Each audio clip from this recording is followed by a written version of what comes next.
Welcome back to the Final Cast podcast. Today we are in Adobe Photoshop 2025.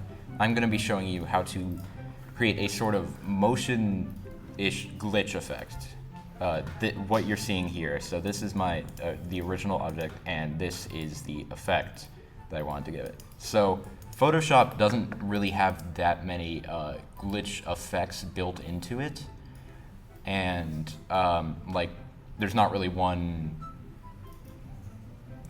I've looked through here and I couldn't really find any. So basically, what I did to achieve this sort of effect of the little lines coming out of that is I first take my object or whatever sort of image or layer. I'm going to copy it. So I have a different version of it, and I'm going to select this version. I'm going to go to Filter, Distort, and Wave.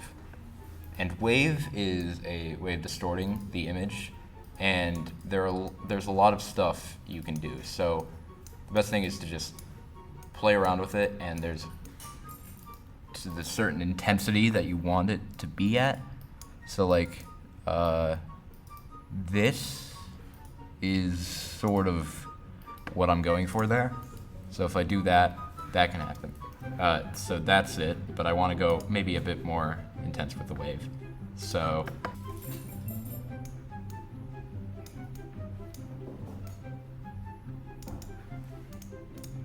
now I got this sort of wavy effect. Now there's a lot of settings you can play with to make it more like this I have here, but for now we're gonna go with this, and you're basically gonna want to line it up with your original sort of objects, and then you're gonna wanna copy that layer again, and now we're gonna get it to have the sort of color effect. So we can go to hue and saturation, and we can shift the hue of this. So I wanna do maybe an RGB. So I'm going to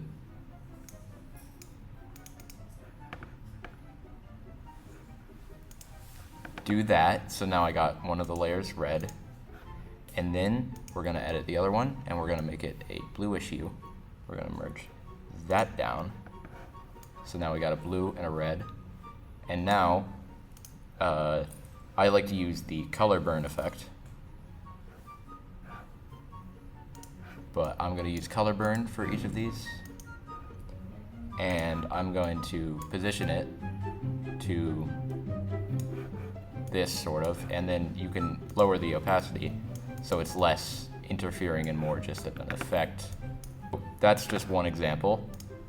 You can also create things like this if you want to go more intense with the waves, or if you want to go less and more smooth and wavy, you can go with this. And so this accomplishes more of a glitchy effect for the intensity, but you can really play around with a lot of settings on this. And that's how to sort of emulate that effect in Photoshop.